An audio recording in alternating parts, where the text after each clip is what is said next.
Today, we announce the unsealing of sex trafficking charges against Jeffrey Epstein. The charges allege that Epstein sexually abused young girls by enticing them to engage in sex acts for money.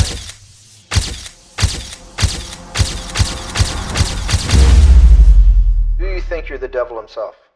No, but I do have a good mirror.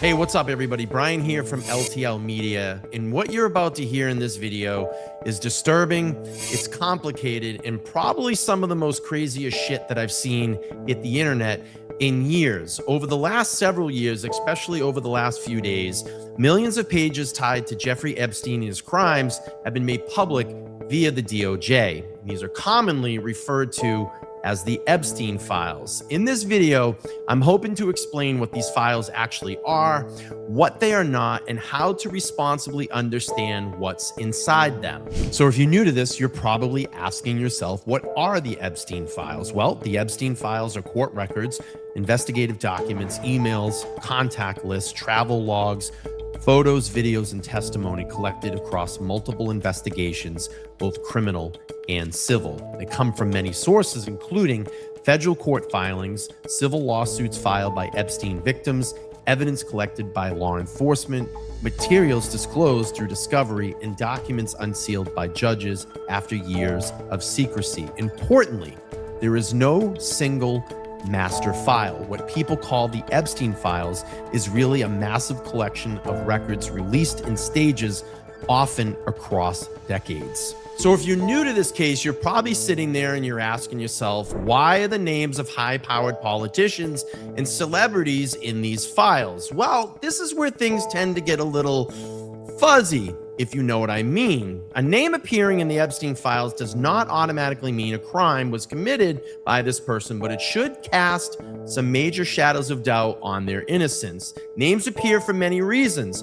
Someone was contacted, someone was mentioned in an email, someone was interviewed, someone was listed as an associate, or someone was accused but never charged. Hey, and we here in the public have every single right to look into these files. These files aren't meant to stay buried. We have the right to peel back each and every layer and expose the truth, the people that were involved, and those who worked to keep it hidden. What is confirmed and undisputed?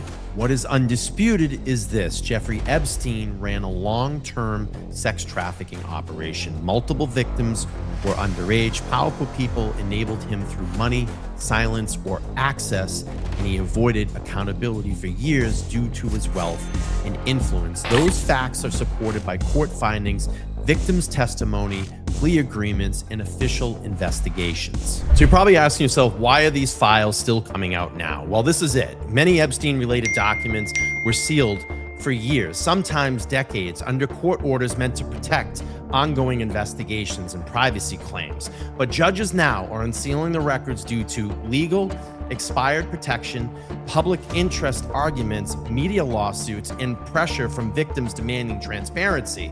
That's why we're still seeing new material even being released now after Epstein died in 2019. So you're probably asking yourself right now why this moment requires collective curiosity. Well, this is where we're at right now.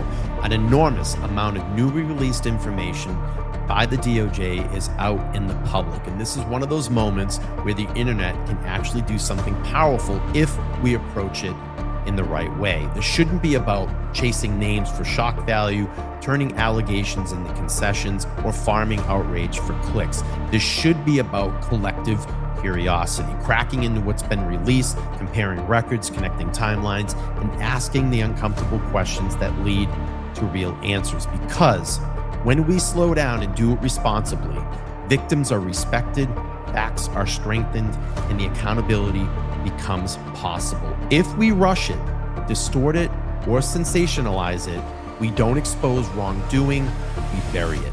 So you might be asking yourself, how do I dig into the Epstein Files responsibly? And I hope you are digging into them. And here's ways to dig into them with a sense of purpose. Go to the original records over cropped screenshots.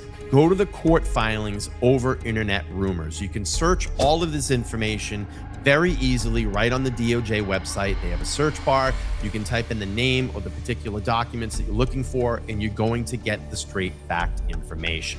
And keep asking those questions that actually move investigations forward. Who created this document? When and what under circumstances? Is this testimony an allegation or a finding of fact? And does this appear once or repeatedly across records? This isn't about protecting anyone.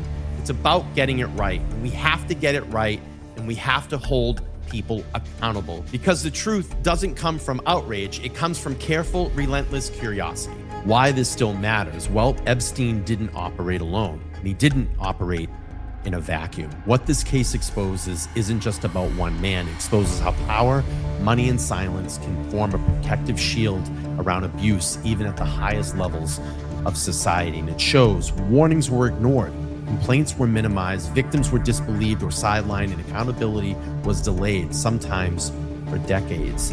This isn't about a failure of one institution. It's a failure across law enforcement, courts, media, government, and social systems that were supposed to intervene. That's why transparency still matters. Transparency is how patterns are exposed, is how enablers are identified, and how victims are finally taken seriously. And the most importantly, it's how a future of abuse is prevented, because when records stay buried, behavior repeats. When silence is rewarded, harm still spreads. And when power goes unchecked, victims pay the price. This isn't about rewriting the past. It's about making sure the next warning signs aren't ignored.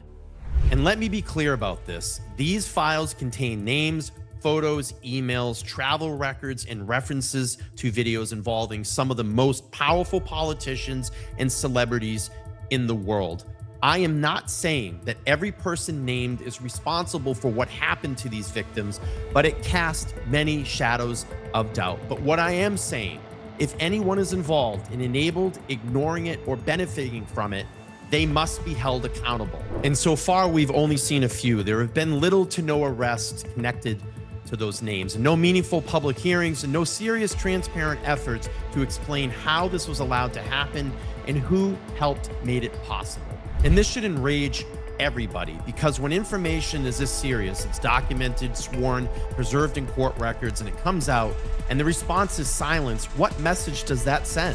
It tells the public that power still outweighs accountability. It tells the victims that justice depends on who hurt you.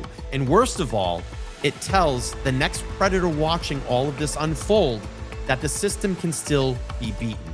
If this gets swept under the rug, and it's not just a failure of government or law enforcement, it's a statement as a society that we're willing to look away, a statement from our government that they're willing to turn a blind eye and a deaf ear, and a statement from the rich and powerful that they can continue to get away with things like this. And this is how the next monster is allowed to exist. Accountability doesn't end with exposing documents. It starts there. And until the real questions are asked and the real answers are given, this story isn't over, not even close.